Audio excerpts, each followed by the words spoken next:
Social media پر ایک سوال بہت گردش کر رہا ہے جو لوگوں کے ذہنوں کو خراب کر رہا ہے۔ سوال یہ ہے کہ قرآن مجید میں آیا ہے کہ الخبیثات للخبیثین والخبیثون للخبیثات، جس کا مفہوم یہ ہے کہ ناپاک عورتیں ناپاک مردوں کے لیے ہیں اور ناپاک مرد ناپاک عورتوں کے لیے ہیں۔ تو اب لوگوں کے ذہنوں میں یہ اشکال پیدا ہو رہا ہے کہ آسیہ جیسے پاکیزہ عورت کو ناپاک سے ناپاک مرد فرعون ملا، حالانکہ قرآن مجید میں ہے کہ ناپاک مردوں کے لیے ناپاک عورتیں ہیں۔ تو فرعون بد کردار ہیں، ناپاک ہیں، اس کو ناپاک عورت کیوں نہیں ملی؟ اتنی پاکیزہ عورت آسیہ ملی۔ تو یہ تو قرآن مجید کے قانون میں، قرآن مجید کے حکم میں ایک غلط ملت ہوا۔ دیکھیے، اس کا پس منظر بیان کرنے سے پہلے میں آپ لوگوں کے ساتھ ایک بات شیئر کرتا ہوں جو آپ کے ذہن میں آ جائے گی کہ فرعون سے نکاح کے وقت آسیہ مومنہ نہیں تھی، آسیہ ایمان والی نہیں تھی۔ جب آسیہ نے حضرت موسیٰ علیہ السلام کے معجزات کو دیکھا، حضرت موسیٰ علیہ السلام کے دعوت کو سنا، تو اس کے بعد وہ ایمان لائی، وہ مومنہ ہو گئی۔ جب وہ ایمان لائی تو پھر وہ فرعون کے نکاح میں نہیں رہی، کیونکہ فرعون نے فوراً ان کو سزا دیا اور ان کو قتل کر دیا، اللہ کے پاس وہ چلی گئی۔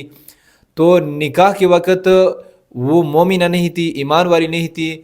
جب انہوں نے حضرت موسیٰ علیہ السلام کے معجزات کو دیکھا، حضرت موسیٰ علیہ السلام کی دعوت کو سنا، تو اس کے بعد وہ ایمان لائی۔ جب ایمان لائی تو پھر وہ فرعون کے نکاح میں نہیں رہی، کیونکہ فرعون نے ان کو قتل کر دیا، وہ اللہ کے پاس چلی گئی ہیں۔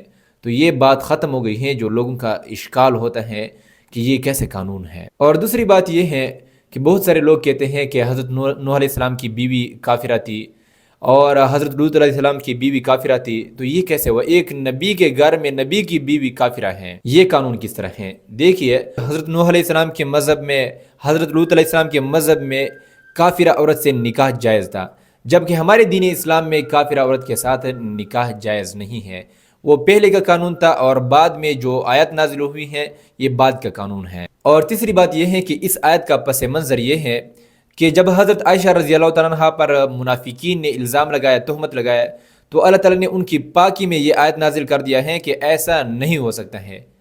ناپاک عورتیں ناپاک مردوں کے لیے ہیں، ناپاک مرد ناپاک عورتوں کے لیے ہیں، چونکہ حضور اکرم صلی اللہ علیہ وسلم کی ذات پاک ہے، حضور اکرم صلی اللہ علیہ وسلم کا شان پاک ہے، تو بیوی بھی پاک ہیں۔ اور دوسری بات یہ ہے کہ قرآن مجید نے اس کو عموماً شمار کیا ہے، یہ نہیں کہا کہ ناممکن ہے، بلکہ کبھی کبھار ایسا ہوتا ہے ہماری روزمرہ کے حالات میں کہ مرد بد کردار ہوتا ہے لیکن اس کو عورت بہت اچھی عورت ملی ہوتی ہے، اس کو ناممکن نہیں کرا دیا ہے۔ یہ بہت کم ہوتا ہے، عموماً یہ ہوتا ہے کہ اچھے مرد اچھی عورتوں کے لیے اور ناپاک مرد ناپاک عورتوں کے لیے، ناپاک عورتیں ناپاک مردوں کے لیے ہوتی ہیں۔ اور اگر کسی خاتون کو بد کردار مرد مل جائے، عورت اچھی ہے، شوہر بد کردار ہے، تو یہ اللہ تعالیٰ کی آزمائش ہوتی ہے کبھی کبھار۔